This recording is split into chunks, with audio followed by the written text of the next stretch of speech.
Order.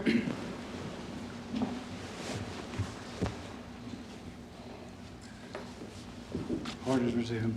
Mr. FitzPatrick. Thank you, my lord. Mrs. Paget.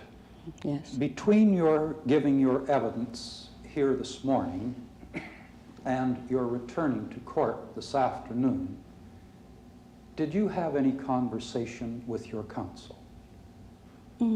Briefly, I remember his being concerned about my emotional state, and I borrowed Kleenex from him, but nothing to do with the case. I see.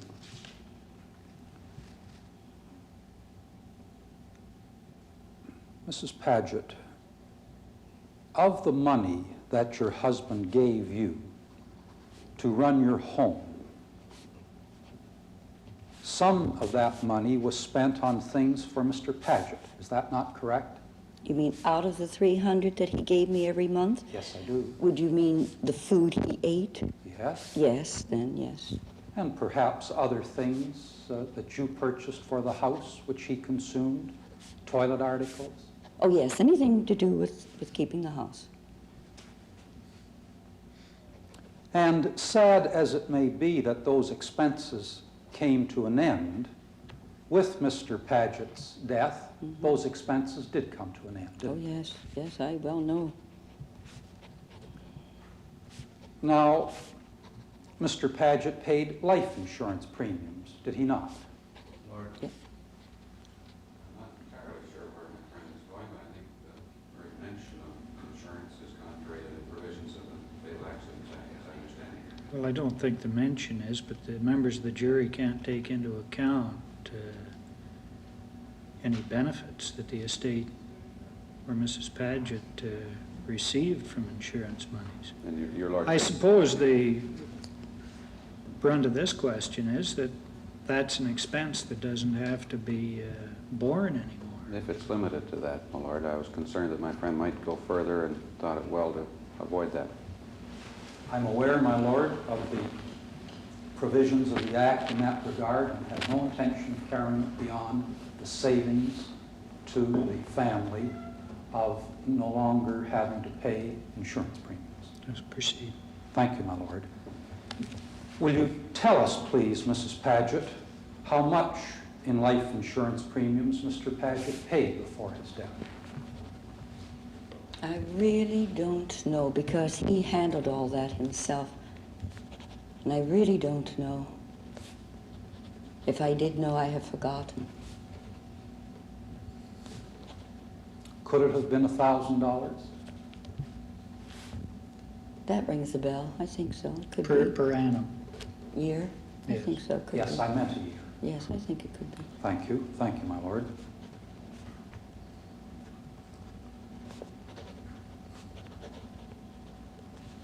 You went to university and received your bachelor's degree in arts. Yes, I did. And if you had to, Mrs. Paget, there's no doubt that you could earn a living. Isn't that correct? Oh, I fully intend to.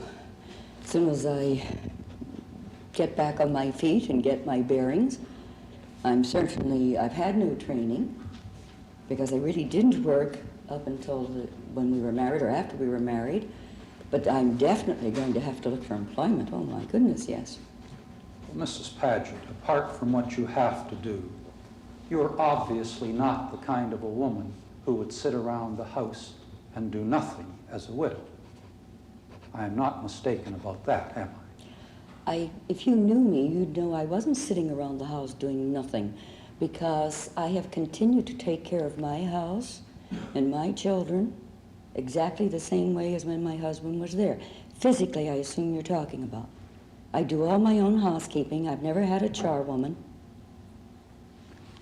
Mrs. Paget, I meant to cast no reflection on the amount of work that you were doing. I merely said you obviously aren't the kind of a woman to sit around the house and do nothing. You don't disagree with that. I would sit around the house, but I wouldn't be doing nothing. I would be doing something. If you're full-time were not required in your home, you would keep yourself occupied by earning a living for yourself and your children, wouldn't you? This is what I intend to do, yes. Thank I you. haven't That's- been able to physically or emotionally. But you see no reason why you won't be able to physically and emotionally within a reasonable period of time. Oh, no, I'll have to. I'll have to look for work. You told us, Mrs. Paget, if I remember correctly, that your husband was extremely healthy. Yes. And I believe that you used the same adjective to describe your own health. Yes. Both very healthy individuals. And you told his lordship and the gentlemen of the jury, if I recall correctly, that your relationship with your husband was perfect. Yes, indeed it was. And that your husband's relationship with his children was perfect. Yes.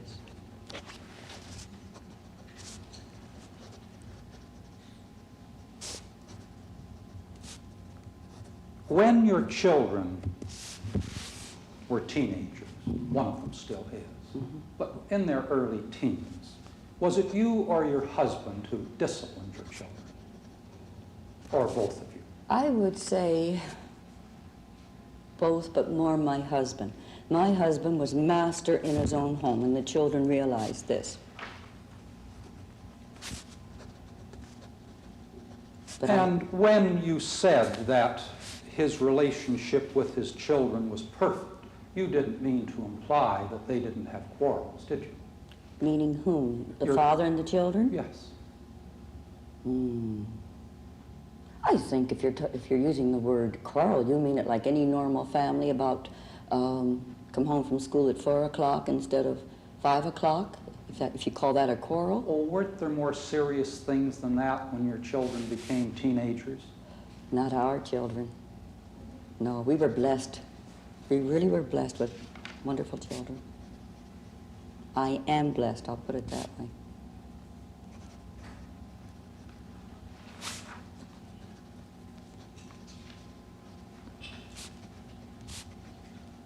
Now, would you just cast your mind back, if you will, please, I know it's difficult, to the events of the accident. Yes. You were driving westerly on Highway number 7 Yes. and had gotten just a short distance west of Highway 27. Yes. And your left rear tire blew out. Yes. Is that correct? That's right. Now, when the tire blew, what kind of a stop did your husband make? When we used the term, or we're using the term blew, the tire blew, maybe that's the wrong term. It was the case of realizing this tire is going flat.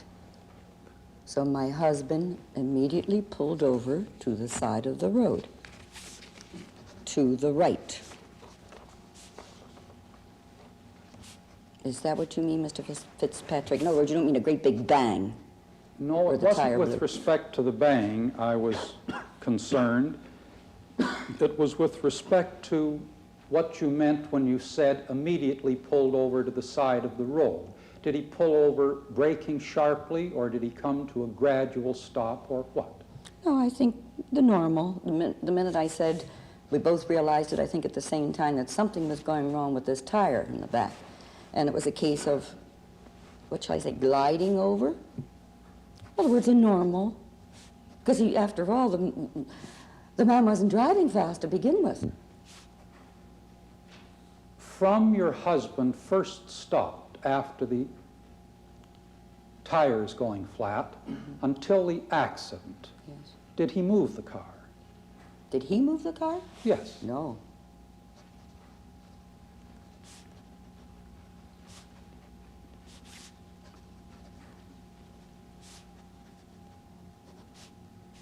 After your husband got out of the car, as I believe you told us he did, what did you do?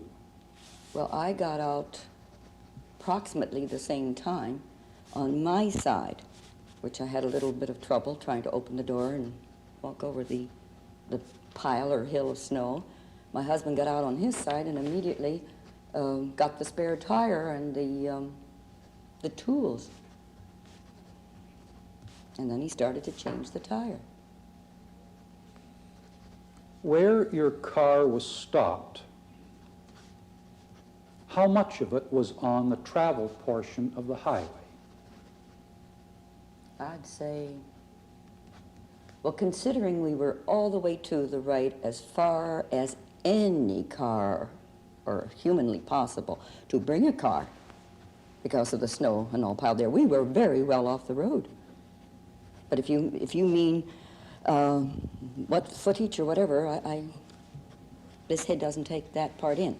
We were all the way over as far as a car could go. Absolutely. Can you tell his lordship and the gentlemen of the jury what it was that prevented your car from being placed further over or to its right? Because of what I call, not an embankment, I can't think what it's called really, but in other words, that was as far as we could go. An embankment, I guess is the word. Did you observe your husband make any investigation of the condition of the ground where your car was stopped? Do you mean when he got out? Or At any time. Well, it was the most normal thing. I don't even think it was necessary. We were driving, and then he realized this tire is going flat, so he naturally pulled all the way over to the side. So I don't think it would dawn on either of us to, can't get over any further. It's as simple as that. Well, all I was asking you, Mrs. Paget, was if you saw whether or not he went to look to see if the car could be put any further to the north. After he got out of the car, well, now bear in mind, Mr. FitzPatrick, I'm also getting out of the car at the same time on the other side, right? On the right side. My husband's getting out on his side. Now, if you mean where did his eyes dart to or look, I'm certainly, all I know is that I got out and could hardly get out because there was nothing there for me to get out on, if you know what I mean. We were so far on that side. Well, then, would it be fair to say, Mrs. Paget, that you don't know whether he himself looked to see whether or not the car could be moved further to the north? Oh, we knew that when we stopped the car. No. I'm sorry, my husband knew that. I'm sorry. In other words, when we drove and he stopped, he knew. But this was as far, and that's it. I see. And apart from what you've just told me now, you don't know anything about any investigation that he made as to the condition of the road where your car was stopped? Well, I should think he did, certainly. When he pulled over, he would know that. In other words, I only can say to you, knowing how my husband was very precise, responsible individual, it would only be the normal thing for this man that when he pulled over and he stopped, you can be pretty sure there was no other way, and that was it. He was as far over, and I'm sure that he's an accountant, and the mind runs that way, that every inch he has absorbed, in other words. I'm sorry, maybe I'm not explaining it properly, but that's the way that's it, you know? Thank you, Mrs. Paget. I'm sure you've done your best to help us to understand what your husband did. Now, will you tell me, please, where you went when you got out of the car? I got out and went to the back of the car because he'd gotten the spare tire and the tools out of the trunk. So I stayed right there in the middle of the back, in the middle of the two lights. Did you look to see if both taillights were on your car? Yes, the lights were on, front and back. And at the time you were standing there, did you attach any importance to the taillights on your car being on? Well, they were on. Is that what you mean? No, I'm sorry. it isn't. What I Sorry. meant was there any importance in their being on insofar as you were concerned? You mean, should they be on or shouldn't they be on? Well, I'll put it another way. Were you aware when you were standing behind the car that the taillights on your car might be what would first be visible to a car coming from the east? Which is behind me, right? Yes, yes. Excuse me. The red lights, the tail lights were definitely on. Definitely, and so were the two lights in the front. But now, if you would just bear with me for a moment, Mrs. Paget, would you try to direct your attention now to what was in your mind at that time? That is, were you concerned about those taillights being visible to the drivers of cars approaching from the east? I didn't see how anybody could miss them. If that's what you mean. They were on, they were bright. It was a bright, as I say, a moonlight night. Couldn't miss those lights even if you were blind practically. Now, and you've told his lordship and the gentlemen of the jury that you stood between those lights. Yes, in the back, yes. And did you stand in the one place all the time that your husband changed the tire? Yes, yes. Did I you would not say. walk about at all at any time? No, because I must say it isn't my nature, knowing my husband's competence. It is not a case where I had to keep leaning over and saying, "How are you doing, dear?" I knew he was going to do it perfectly and in the shortest time possible. In other words, changing that tire was in very capable hands, so there was no reason for me to watch what he was doing. About how long elapsed from your husband started to change the tire until the accident occurred? Up here now we're thinking, eh? I would think, knowing how my husband can do a job properly and fast and capably, maybe 15 minutes, 20 minutes.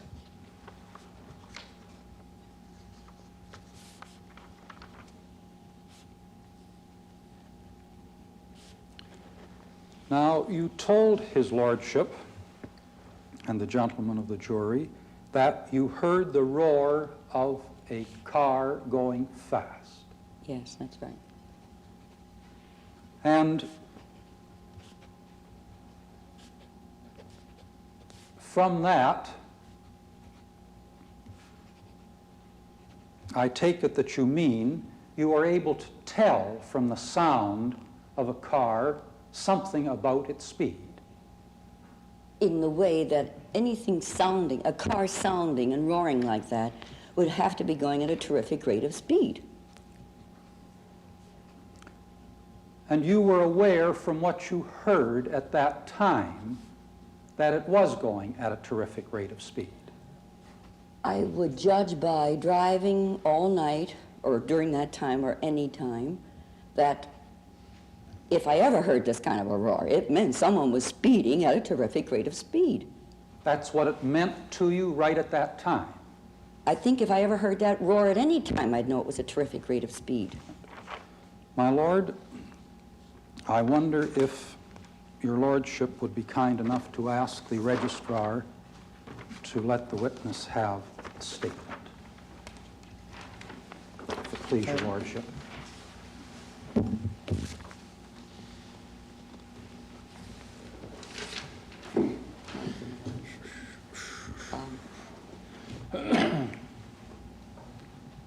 Mrs. Paget, do you recall being asked some questions about the accident some 2 or 3 weeks after the accident? Yes, you mean with authorities? You No. talking about among friends, or? No. Would you Did be good- somebody would you- come to the house and ask you some questions about the accident? Oh, I remember some sort of a meeting, yes, yes. Would you look at the statement which you have there? I'm And sorry to say this, go ahead, which one? Would you turn it over, please, and see if you recognize your signature on that? Without my glasses, this looks like my signature. Well, now, with that before you, does that help you to recall the occasion when you were asked some questions about the accident? In other words, do you recall the occasion when... Being at a meeting. Being at a meeting where questions were asked? Yes. Yes. And do you recall signing that statement? Well, as I say, I'm looking at it, and it certainly looks like my signature.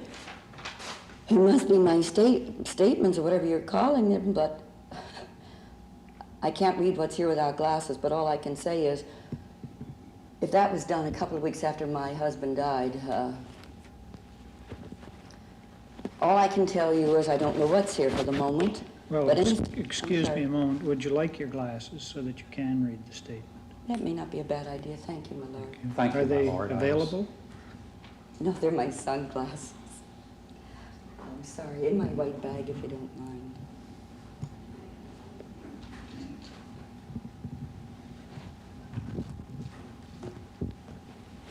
Thank you very much.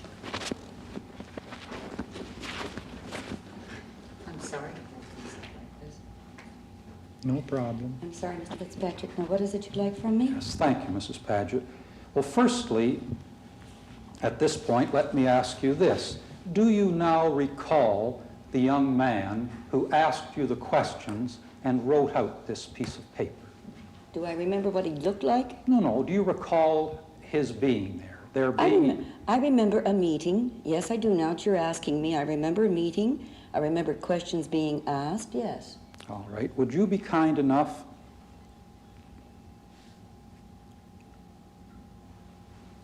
to read what the statement says? You mean out loud? The whole Yes, thing? my To lord. herself? Yes, my lord. No, I Out loud? with your lordship's permission. Do you want me to read this out loud, my lord? Well, you're being asked to, and I'm I sorry. think if counsel wishes it, unless there's some objection, you should read it out then. I am Doris Paget, widow of the late Robert Paget of Brampton. On Wednesday, the 9th day of February, 1972, my late husband and I were, looks like on our way home from Toronto. All right. Would you just pause there for a moment? I'm sorry. Now, are those statements contained therein correct? We were driving on that night on the way home from Toronto, yes. All right. Would you go on, please? We were, looks like westbound on Highway 7 and just went, and then Could that be west? I'm sorry. Yes, it could be. West of, Now, excuse me, there's just... initials there. All right. Are those initials yours? Well, there's a DP written here.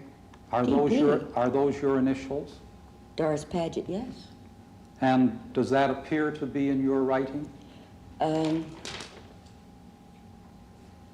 Well, it looks a little different from my signature, but just two initials. Yes, that could be my initials. And could it be, Mrs. Paget, that you corrected the young man who was writing this, where he had originally written just east of Highway 27, and that you corrected him, and he changed it from east to west, and you initialed it? Is that correct? That's what it looks like here, yes. All right. Would you go on, please? When our left rear tire blew, my husband got... Excuse me just a I'm moment. sorry. Would you just pause there again? And on the statement before you, Yes. does there appear to be the word front struck out and the rear put in above it? I thought it was near, to tell you the truth, at first. Yes, it says rear. I see. And front, yes. And do your initials again appear beside that change? Yes, there's a DP there. Yes. Now, let me ask you, are you Yes. not at this time recalling the occasion when this young man wrote this out and when you read it and made these corrections in it, which appear on the statement? I'll tell you what, it's not quite sure. When was it? When did I make these? When did I initial all this? Well, At the same meeting? let me ask you that, Oh, I'm Mrs. sorry. Paget. Sorry. Did you Oh. make those initials at the same meeting? That's what I was trying to figure out. I assume that would be the only time, because I don't remember any meeting other than one time having a gathering. I see. You have no reason to think that someone else placed these initials in your handwriting on this piece of paper. Wouldn't see any reason why they would want to. Right. Would you continue, please? Let me ask you this. Yes. Are the facts as corrected true and correct? The correction is west instead of east. Rear, yes, definitely. Would you like me to continue now? Yes, please. My husband got out and changed says the wheel. Tire, says wheel. And they didn't get me to put my initials on that. He had almost finished when I heard the crash. I didn't see the car which hit ours before the impact, and I have no idea how far it was going. How far it was going. Could that be how fast it was going? I'm sorry, this is it's not typed, so I'm sorry, yes. It could be how fast. It does say, and I have no idea how fast it was going. I did not see the car which hit ours before the impact, and I have no idea how fast it was going, other than that it was roaring and speeding. All right. But what do you mean? Do you mean, am I able to figure you a sign, you know, how many? Is that what you're looking for, or asking me? Just, he's asking you if that is what you told the person who interviewed you at the time.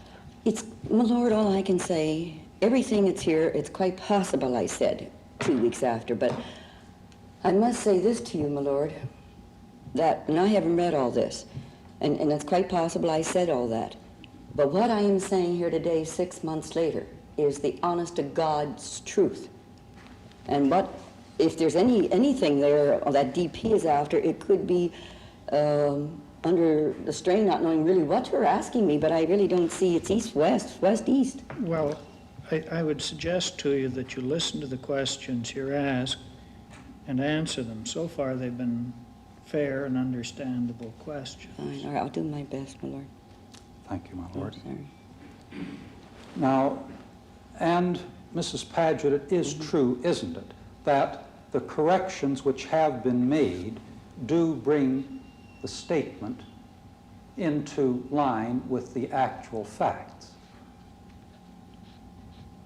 Yes, because it definitely was west and not east. I certainly must have been emotionally upset if I said east, if I'm the one supposed to have said east instead of west. All right. Would you be kind enough just to turn the page, please? Turn it over?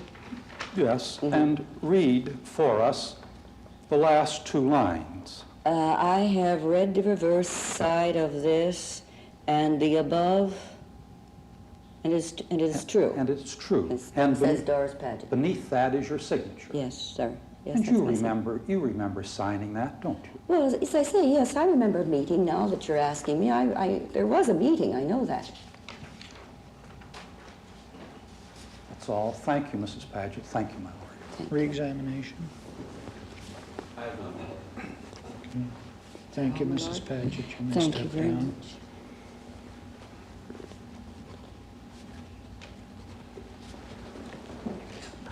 Next witness, Thank you, Mr. Lord. Conlon. Sergeant Saunders, please. Before the next witness enters the stand, I think that statement should be made an exhibit. It'll be the next numbered exhibit, Mr. Yes. Registrar. Thank you, my lord.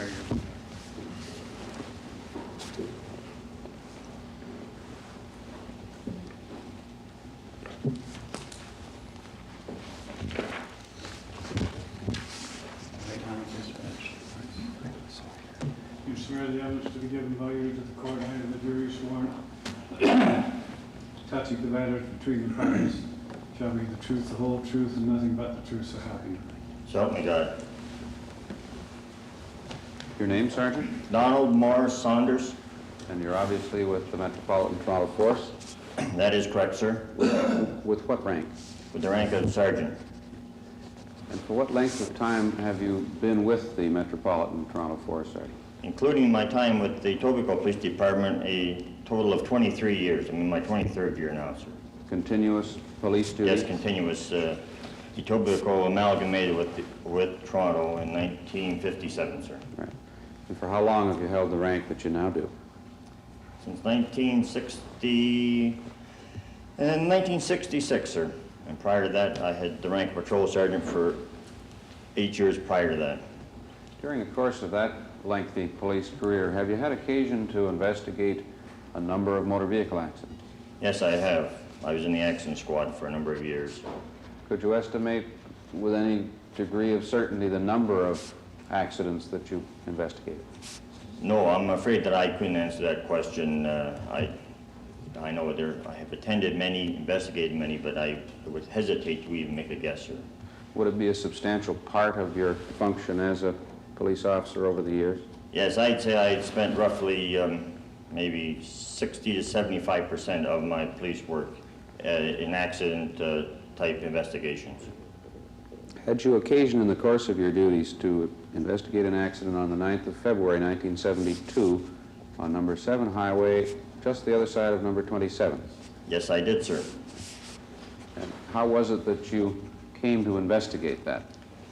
I happened to be on patrol, and I was going through another section of actually our extreme westerly boundary of Metro, and I came across this accident, and as a result of information received, I realized I would be the only police officer there for some considerable time, so I carried out the investigation. Right. Now, did you approach the scene of the accident traveling in a westerly direction or easterly? In a westerly direction, I was coming from 27 Highway. Right. And would you describe the lay of the land generally on number 7 as you proceed west from 27? Yes, number 7 Highway is a 2-lane paved road with it's level, with a center line down the middle, and it is 24 feet in width, with shoulders on either side. It's actually a rural area. Not built up? No, it's not built up. And I take it with no street lighting? No, there was no street lighting. And what was the speed limit in that area at that time? 50 miles an hour. Posted to that effect? That is correct, sir. And how was visibility at the time of your approaching the scene of the accident? The visibility was good. It was a clear, cold night, approximately 0 weather. Right? You've spoken of the visibility being good and the road being flat. Was there any physical obstruction to your view? I'm not thinking now in terms of the weather, but anything of a physical nature that blocked your view of the scene of the accident as you approached it? No, there was not, sir. And was that true for a substantial distance to the east? It would be true from the time that I had left number 7 Highway, yes, for this whole distance.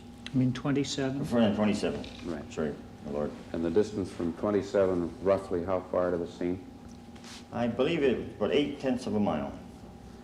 You spoke of the highway being paved. What was the nature of the surface that night? Was there any accumulation of snow or rain or ice, what have you?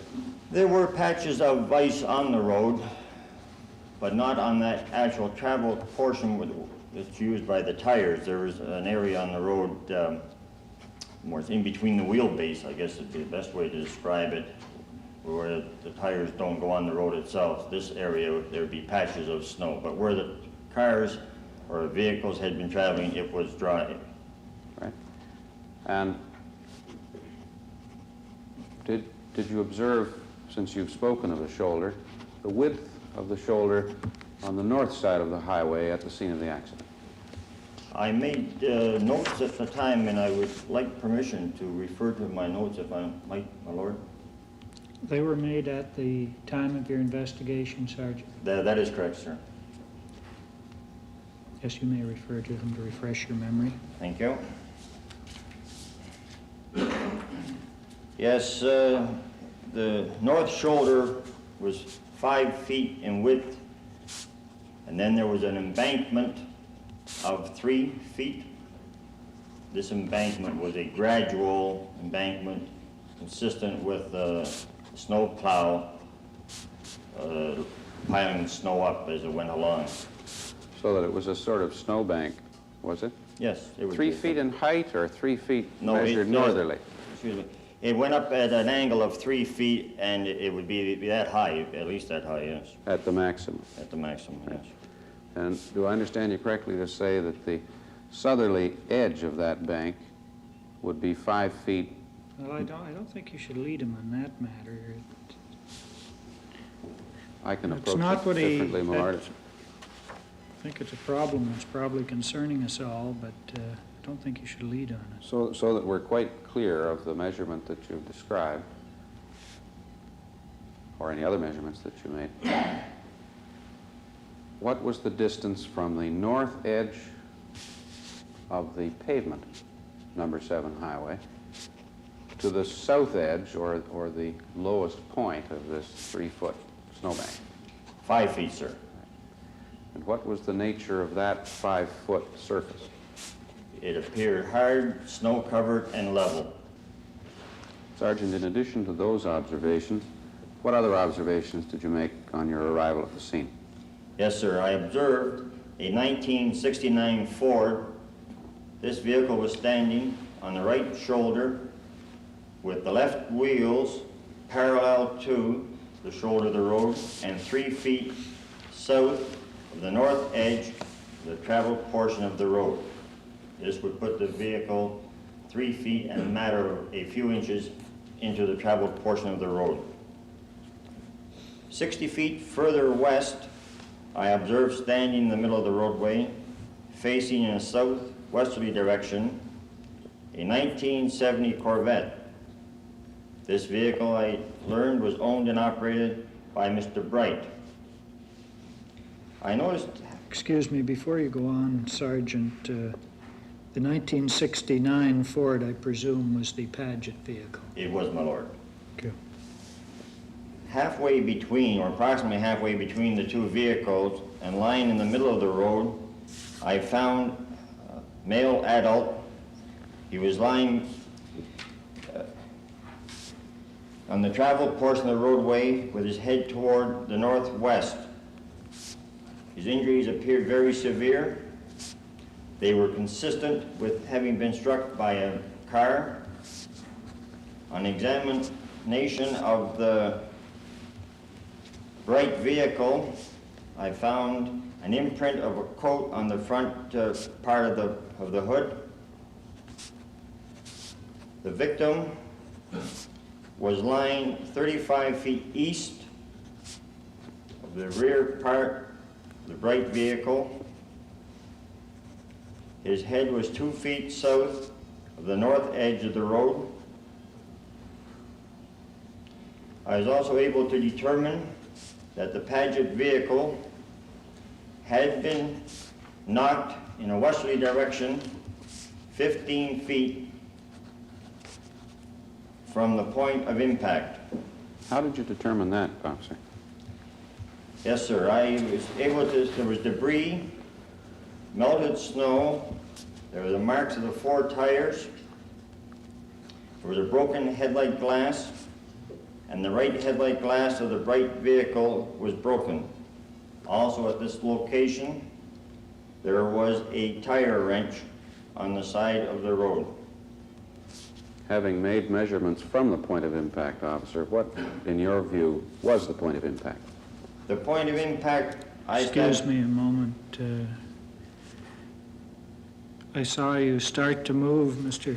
Fitzpatrick. That's a matter that My lord, sometimes is disputed whether an officer can give that evidence or not. it's my respectful submission that it's not proper for the officer to give his opinion. However, I'm again in the position, I don't think anything turns on it, and I don't wish the evidence to be kept from the jury. My starting to rise was an instinctive motion, my lord. Well, I think it is properly a function of the jury to determine what the point of impact was. However, I think that an officer of this man's experience is qualified to give his opinion for the assistance of the jury as to where that point of impact was. Thank you, my lord. Sergeant. Yes, this debris, I established the point of impact as being 3 feet south of the north edge of the travel portion of the roadway. I also observed, well, the victim was 40 feet west of this point of impact. And then leading from the point of impact in an easterly direction, there was a set of skid marks which travel a distance of 100 feet. The one skid mark was 2 feet south of the north edge of the highway, and they were in a straight, unbroken line up to the point of impact.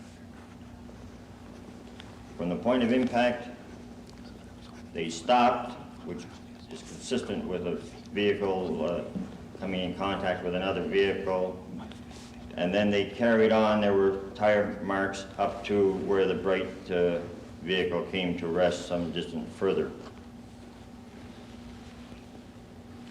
I was able to determine from speaking with one of the parties that neither vehicle had been moved since the accident, other than the one that had been forced ahead by the impact. I've described the shoulder of the road. And I might note that in the Paget car, that the tire had been completely changed. There was a new tire, or a fresh tire on the left rear, and the spare, or the one that had the defect, was in the trunk of the car. I had occasion to speak to Mr. Bright this evening, and I made certain observations. Okay. Can I stop you there for a moment? Did you observe whether or not the wheel at the left rear of the Paget vehicle had the nuts in place as it might have if it had been replaced, or if a blowout had been replaced? I don't recall that specifically, but I was satisfied that the operation had been completed with it. I mean, that the tire, Do I take it it? wasn't a halfway measure. When you saw the Paget vehicle after the accident, was it sitting on an inflated left rear tire? It was, yes. Right, with the jack several feet behind it. That is correct, a matter of 15 feet behind. Right. And you spoke, I think, of these skid marks, which were 100 feet in length, being straight and continuous, or words to that effect? That's right, straight, unbroken, and they were 2 feet. The right-hand skid mark would be 2 feet to the south of the north edge of the road. By unbroken, do you mean a continuous Yes, line? A continuous straight line, or 2 straight lines with the skid marks. Was the first gap in that skid mark then the one that you described at the point of impact? That is correct, sir. And were the marks that proceeded beyond the point of impact and right up to the bright vehicle skid marks, or tire marks, or burns, or what? They were more consistent with burns because of the breakage in the skid itself. Mm-hmm.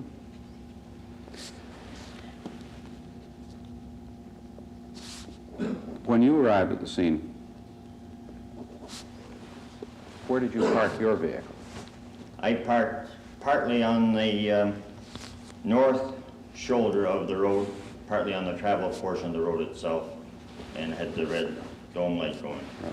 Roughly how far from the snowbank you've described would the right-hand side of your cruiser have been? Well, possibly maybe 2-3 feet away. It's hard to say. I didn't measure it, Mm-hmm. but I never pulled right up to the snowbank. Right. Was there any particular reason for you not doing so?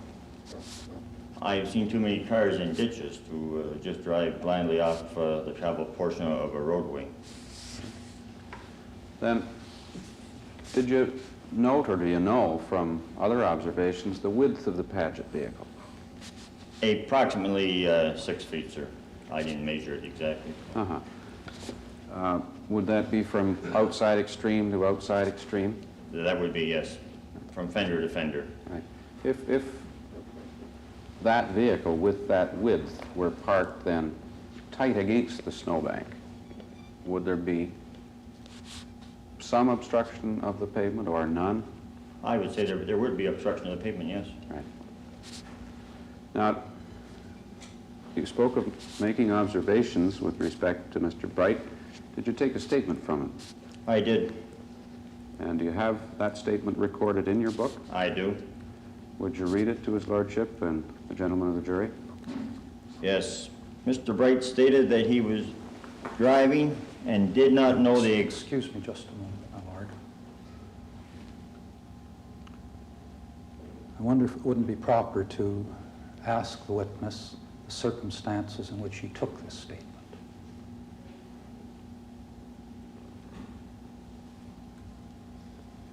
Do you think a voir dire is necessary?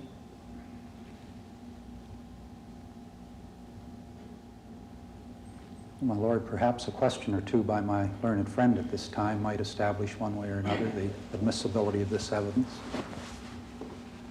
Well, the privilege section was gone at the time this accident occurred. Thank you. That was my submission, Lord. I'll go into that further if you direct it, but... Well, if Mr. FitzPatrick wants me to go into it further, I will, but I don't think it's necessary to Thank you, proceed. my lord. Sergeant, would you continue to read the statement? Yes, he stated he was driving and didn't know the exact speed. He thought he was doing about 60 to 65. That he had had an argument with his girlfriend earlier in the evening. Is that the extent of the statement? It is, sir.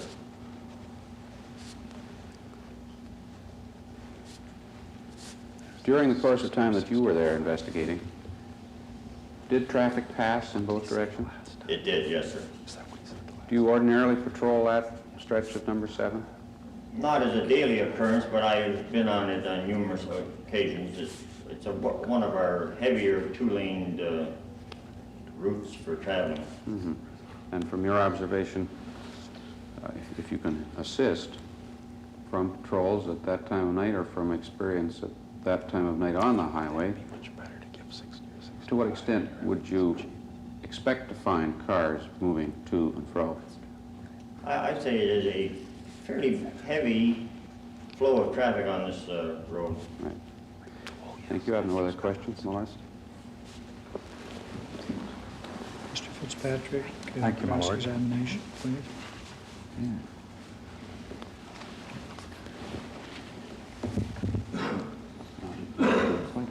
Sergeant, for how long have you been driving the car? Approximately 25 years. And you've been investigating accidents for a long time. I have, sir. Now, you know that once you lock the front wheels of your car, it's no longer possible to steer your car. Is that not correct? That is correct, as long as they remain locked, yes. Yes. In other words, in order to steer your car again, you would have to release your brakes sufficiently for your front wheels to turn. That is correct, sir.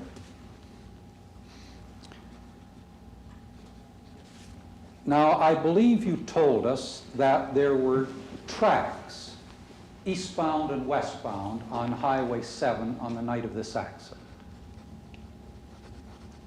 Possibly I used the wrong phraseology to say tracks. There were patches of ice on the road, but they would be in between the area normally traveled by vehicles. Very well. But certainly not ruts as you sometimes would get on the road. Not ruts, but where the snow and ice was not right where you would expect the wheels of either westbound traffic or eastbound traffic, provided they were right in the center of their lane. Is that fair? Up until you said the center of the lane, I agreed with you. I couldn't agree more.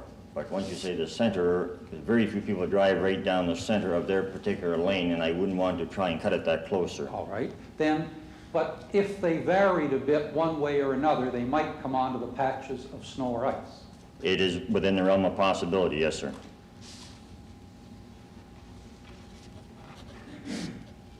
Now, you were telling us about an overhang of the car.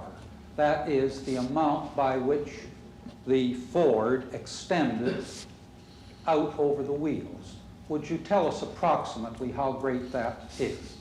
I believe I said approximately 6 inches, and I could be out a matter of an inch either way.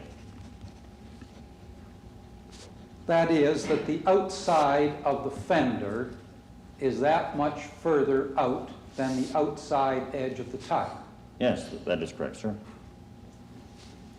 Now this car, the Ford rather, was about 6 feet wide, is that correct? That is approximately right, sir.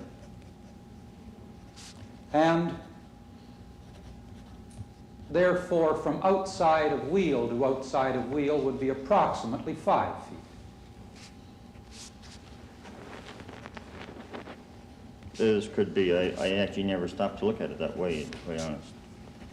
If we just subtract Okay. 2 6-inches, that's right.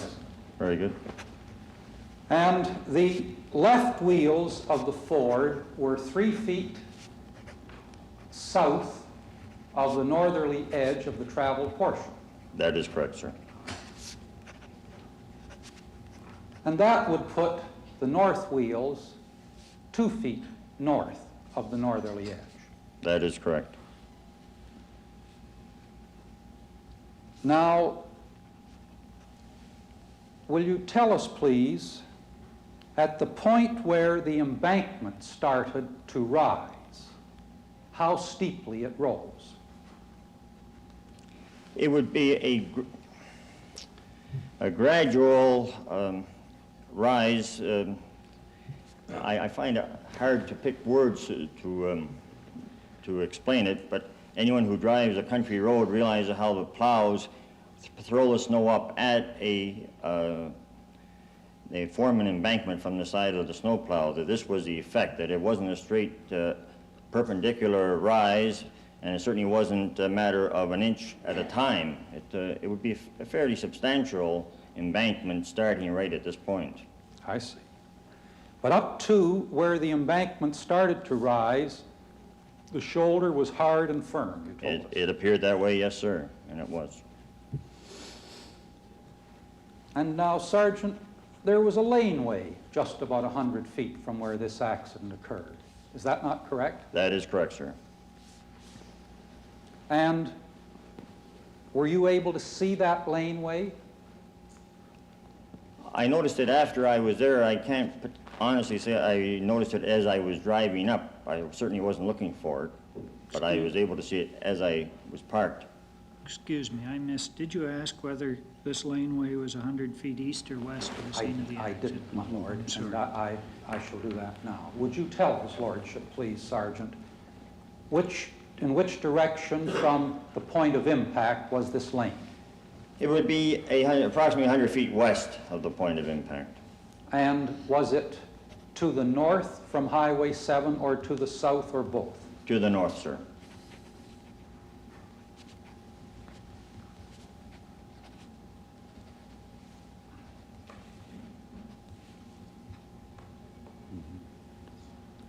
Well, would it be fair to say, Sergeant, that when you looked for this laneway, it wasn't difficult to see it? That would be a fair statement.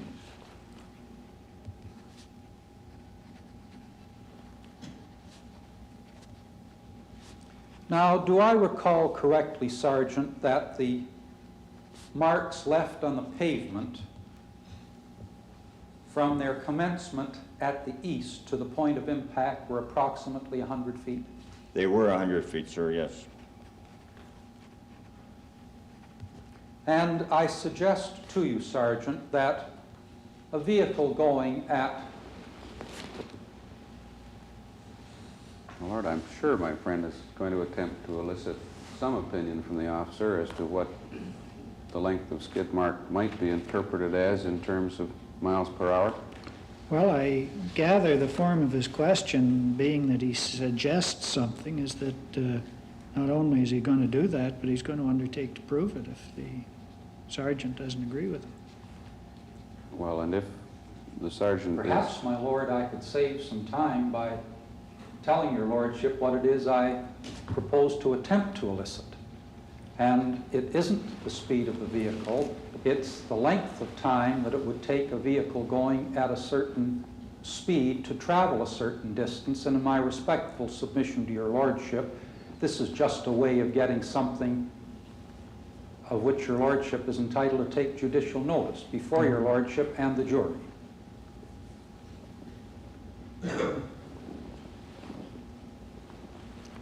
I don't think that I can take judicial notice of that, and I've cases tried before me where very sophisticated expert evidence has been given on these very matters. And after hearing the experts, I came to the conclusion that their findings and the opinions that they drew from those findings were anything but matters of such universal knowledge that the I court think could draw again, my judicial lord, your comment. lordship is still thinking of what was suggested by my learned friend, Mr. Goudie. He's that- still got me thinking the way he wants me I to think think. so, my lord. Yes. I'm suggesting, my lord, that I'm only proposing to deal with how long it takes a vehicle to cover a certain distance at a given speed. No inferences to be drawn. Well, as to that is a matter of judicial No problem. notice. That was all I proposed to sorry. deal with, my lord, and it was perhaps the way I commenced my question, which led both my friend and your lordship to the conclusion to which you came. Sergeant, a vehicle traveling at 40 miles an hour travels approximately 60 feet in a second. Is that not correct? I honestly don't know, sir. I would take your word mathematically. I And don't at know. 50 miles an hour, approximately 75 feet in a second. That's possible, sir. In other words, you go in feet per second just 50% more than you're going in miles per hour. I'm sure my friend will agree to my stating that to your lordship and to the gentlemen of the jury. I have no objection to that, my lord, as an Yes, I would approximation. say that that's a matter of which I'd take judicial notice. Thank you, my lord.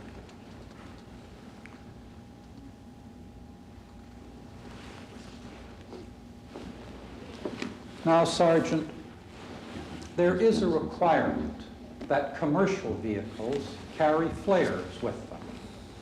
Is that not correct? That is correct, sir.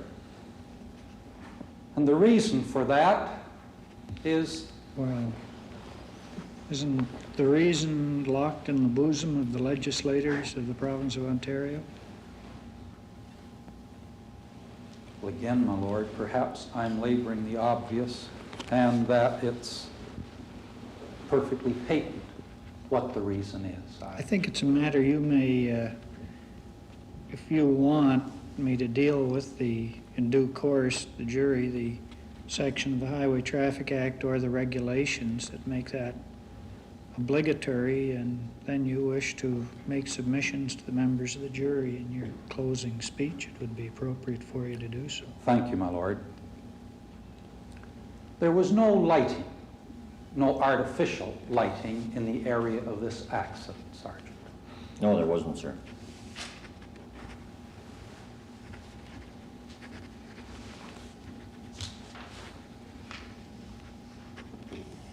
And what time in the evening was it?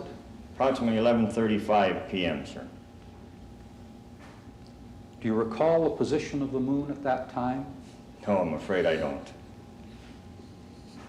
That is not my realm at all. Sorry.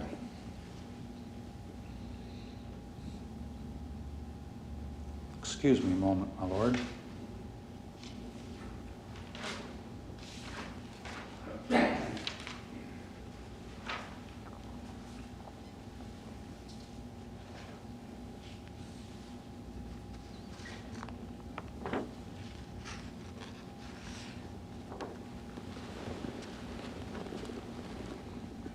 Sergeant, you observed Mr.